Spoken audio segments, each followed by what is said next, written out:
हमारे साथ दिल्ली बीजेपी के पूर्व अध्यक्ष विजेंद्र गुप्ता जी हैं, जो अभी एमएलए भी हैं वर्तमान में।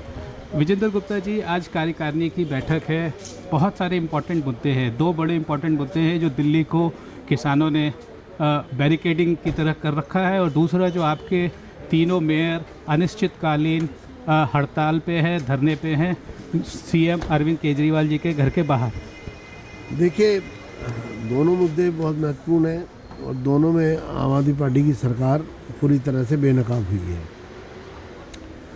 पहला मुद्दा तो किसानों के मामले में 23 नवंबर 2020 को दिल्ली की सरकार ने किसान कानूनों को नोटिफिकेशन किया है। उससे पहले कैबिनेट में पास किया है। तो एक तरफ तो किसान कानून को अपनाया जाता है, उसको विधिवत नोटिफाई किया जाता है, उस पर अपनी मोहर लगाई जाती है, और वहीं दूसरी तरफ किसानों के बीच में जाकर उनको गुमराह किया जाता है, उनसे झूठ बोला जाता है। तो ये जो दोहरा चरित्र है ये लोगों के सामने आ गया है। केजरीवाल जी को इसमें स्थिति स्पष्ट करनी चाहिए कि वो किसान बिल के पक्ष में है या विरोध में है। अगर वो विरोध में है तो उन्होंने नोटिफिकेशन क्यों किया, और अगर वो समर्थन में है तो फिर किसानों के साथ वो झूठ क्यों बोल रहे हैं। सर, वो तो सिंगू बॉर्डर जाते हैं और कहते हैं जी हमें घर में नज़रबंद कर दिया। मैं तो यही कहूँगा कि झूठ की बिसात पर काट की हांडी बार बार नहीं चढ़ सकती, और इसीलिए लोगों के सामने जब सच आता है तो केजरीवाल जी का और उनकी पार्टी का ग्राफ नीचे गिरता है और लोगों को लगता है कि इनके ऊपर विश्वास नहीं किया जा सकता। दूसरा, उसी प्रकार से महापौर और निगम पार्षद जो धरने पर बैठे हैं, उसका मुख्य कारण है कि जो निगम के फंड है उसमें षड्यंत्र करके उसमें रोक लगाई गई है, उनको डाइवर्ट किया गया है और उनका मिसयूज़ किया है सरकार ने अपने व्यक्तिगत हितों के लिए, और राजनीतिक प्रपंच के तहत ये सब किया जा रहा है। क्योंकि नगर निगम जो है वो पंचायती राज व्यवस्था है, एक थर्ड टायर सिविक गवर्नमेंट, एक third tier system of governance है, जिसमें लोगों की सीधी आवश्यकताएं जुड़ी हैं। सफाई का मामला हो, सड़क निर्माण का मामला हो, स्ट्रीट लाइट्स का मामला हो, पार्कों का रख रखाव हो, बाकी तमाम चीज़ें उससे जुड़ी हैं। और उस पर कहीं ना कहीं दिल्ली की सरकार का ये जो कुचक्र है, एक षड्यंत्र है कि उस पर प्रभाव डाला जाए और निगम को किसी तरह पंगु बनाया जाए। ये जो आंदोलन चल रहा है मैं इसका पूरा समर्थन करता हूँ।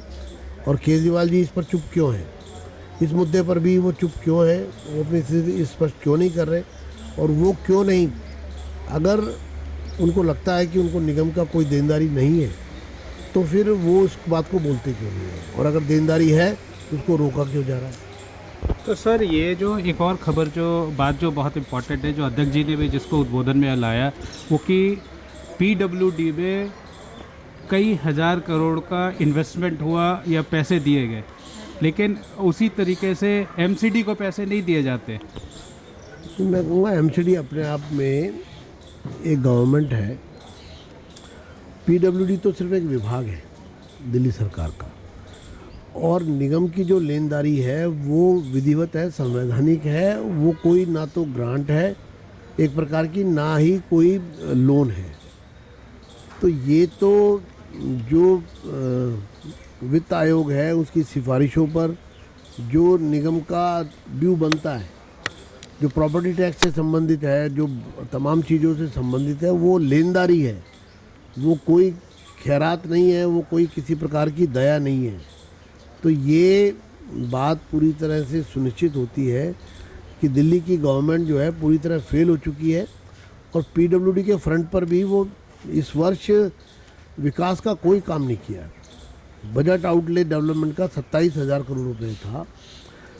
मैं पूछना चाहता हूं केजरीवाल जी, उसमें से आपने 10% बजट भी इस वर्ष खर्च नहीं किया है। तो आप एक तरफ विकास कार्यों को ठप करके बैठ गए हैं, दूसरी तरफ निगम को पंगु बना रहे हैं। आप दिल्ली को के लोगों के साथ इस तरह का दुर्व्यवहार क्यों कर रहे हैं? सर, आप तो सीजन पॉलिटिशियन है और एक एबल एडमिनिस्ट्रेटर है।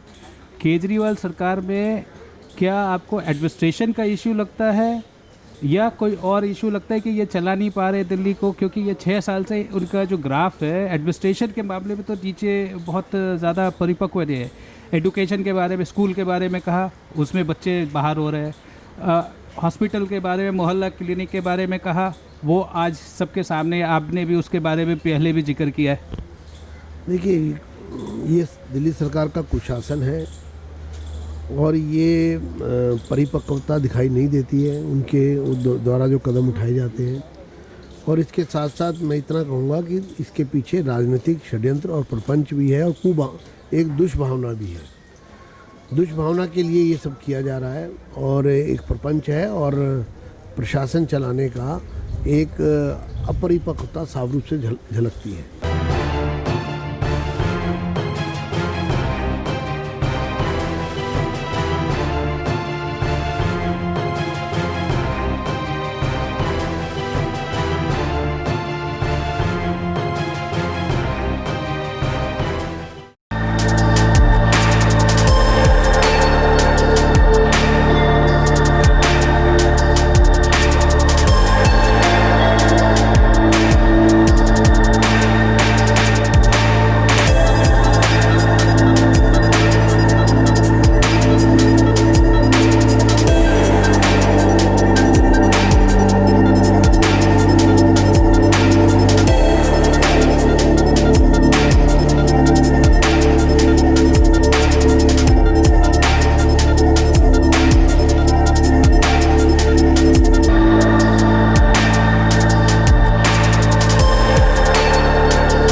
Download Tarang online radio app from Google Play Store.